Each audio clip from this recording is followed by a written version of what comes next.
Bismillahirrahmanirrahim. Assalamualaikum warahmatullahi wabarakatuh. Alhamdulillahirabbil alamin wa bihi nasta'in wa ala umuri dunya waddin. Asyhadu an la ilaha illallah wa asyhadu anna Muhammadan abduhu wa rasuluh la nabiyya ba'da wa la rasula ba'da amma ba'du. Puji dan syukur mari kita panjatkan kehadirat Allah yang Maha Ghafur, yang sayangnya tiada terukur. Walaupun sarapan atau mungkin sahur tadi hanya dengan bubur, mungkin hanya kita saja yang kurang bersyukur. Kalau kita bersyukur, insya Allah hidup kita jadi makmur. Namun kalau kita kufur, semoga tidak jadi tukang cukur. Apalagi sampai masuk kubur, kalau keluar lagi, orang akan kabur. Betul apa betul?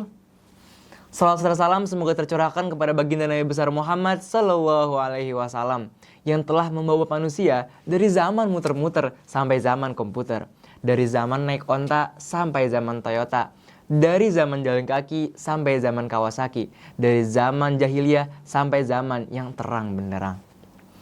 Pemirsa HKTV yang insya Allah dirahmati dan dilindungi oleh Allah Subhanahu Wa Taala.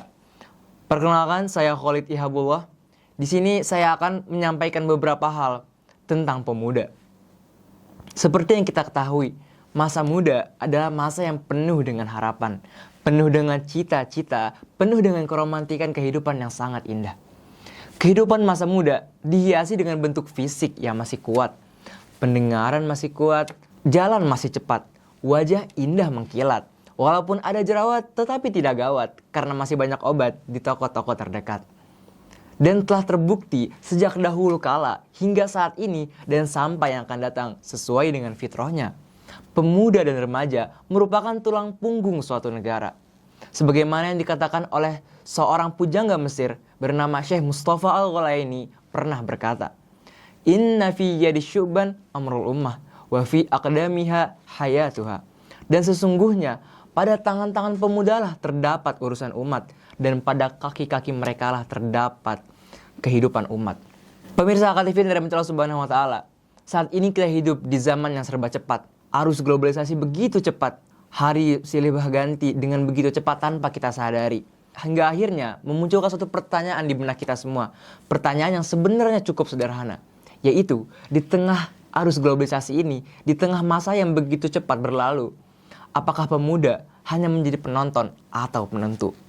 Jika kita melihat ke belakang, sejarah telah mencatat, bahkan dalam negeri kita sendiri, seluruh hal-hal besar, peristiwa-peristiwa besar dan peristiwa-peristiwa hebat yang terjadi, tentu ada peran dan kontribusi pemuda di dalamnya. Bahkan kita juga mengetahui bagaimana tokoh-tokoh Indonesia pada zaman dahulu seperti Soekarno dan teman-temannya memulai langkah besar di masa dia masih muda. Karena masa muda adalah masa semangat-semangatnya, fase di mana ia berkembang begitu cepat.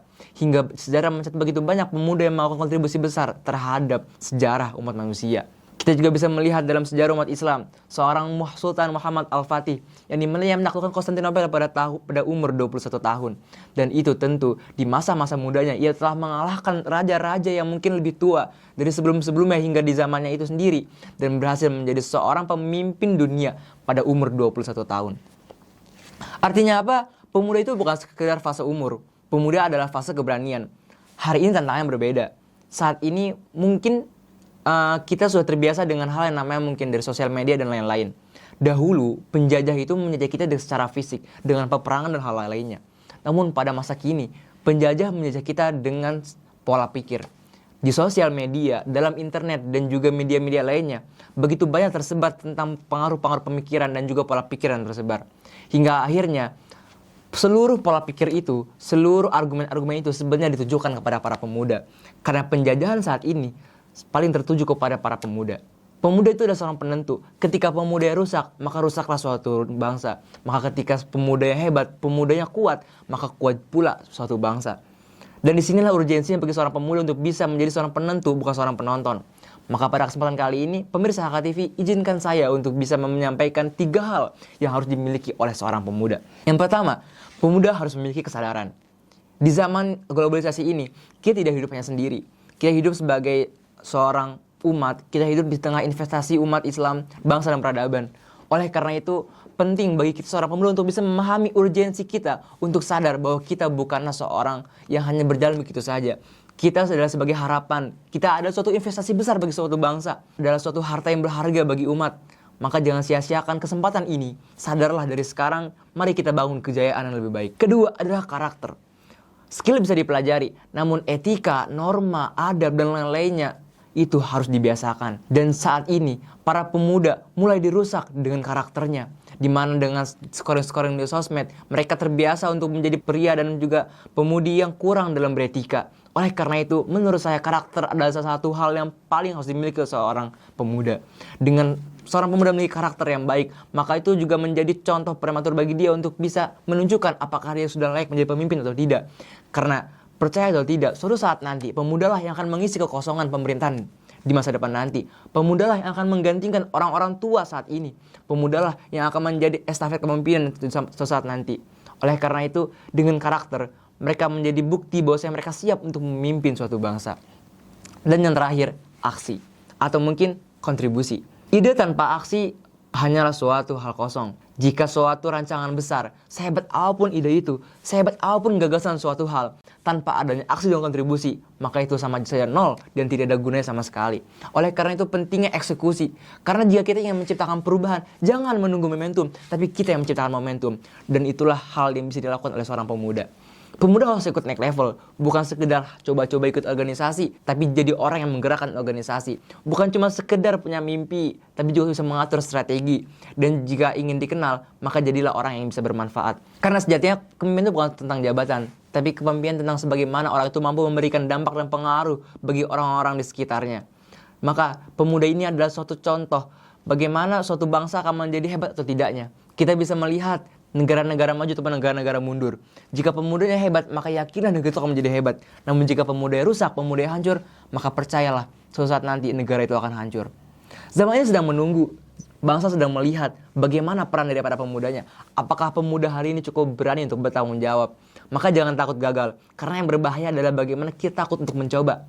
Cobalah terlebih dahulu. Hasil kita akan lihat nanti. Karena seperti yang kita ketahui, usaha tidak akan mengkhianati hasil. Karena yang berbahaya itu bukan hanya berbeda, tapi juga tidak punya prinsip. Pemuda yang hebat bukan hanya yang sempurna, tapi yang terus memperbaiki diri tanpa kehilangan arah. Maka terakhir saya akan menyampaikan dan memberikan pesan kepada para pemuda. Mari kita bersama-sama berkontribusi lebih untuk bangsa ini. Kita atur mimpi kita susun strategi kita. Lalu kita berusaha semaksimal mungkin, kita belajar lebih giat. Kita berhenti melakukan hal-hal yang tidak bermanfaat. Karena saat ini kita pemuda sedang ditunggu-tunggu. Sedang ditunggu momentum kapan seorang pemuda bisa bangkit kembali, memimpin kembali bangsa ini. Kita mengetahui dunia sedang hancur. Dunia sedang diambang kehancuran, bahkan umat Islam sedang di masa kemundurannya. Maka kita sebagai investasi terbesar umat Islam harus bisa mengembalikan kembali kejayaan umat Islam. Dari pondok ini, dari Husnul Khotimah, dan juga teman-teman pemirsa aktivis sekalian, mari kita bersama-sama bangun kehidupan yang lebih baik. Mungkin saya akan menutup dengan suatu mengutip ayat Al-Quran yang tentu mungkin pemirsa juga sudah dapat mengetahuinya. Surat Ar-Ra'd ayat 11, yang dimana ayat itu menjelaskan bahwasanya jika kita ingin, bahwasanya Allah tidak akan mengubah suatu kaum jika kaum itu tidak ingin mengubah dirinya sendiri. Maka jika kita ingin membawa perubahan, jika kita ingin membuat dampak, membuat manfaat, mulai dari diri kita sendiri. Kita atur diri kita, usahakan diri kita, maka insya Allah itu akan berdampak hingga hal lainnya. Mulai dari diri kita sendiri, baru orang lain, mari kita bawa perubahan. Karena kita adalah sang pembawa perubahan. Mungkin cukup sekian dari saya. Mohon maaf jika ada kesalahan. Terima kasih telah menonton dan juga telah mendengarkan apa yang saya sampaikan. Mungkin cukup sekian. Wassalamualaikum warahmatullahi wabarakatuh.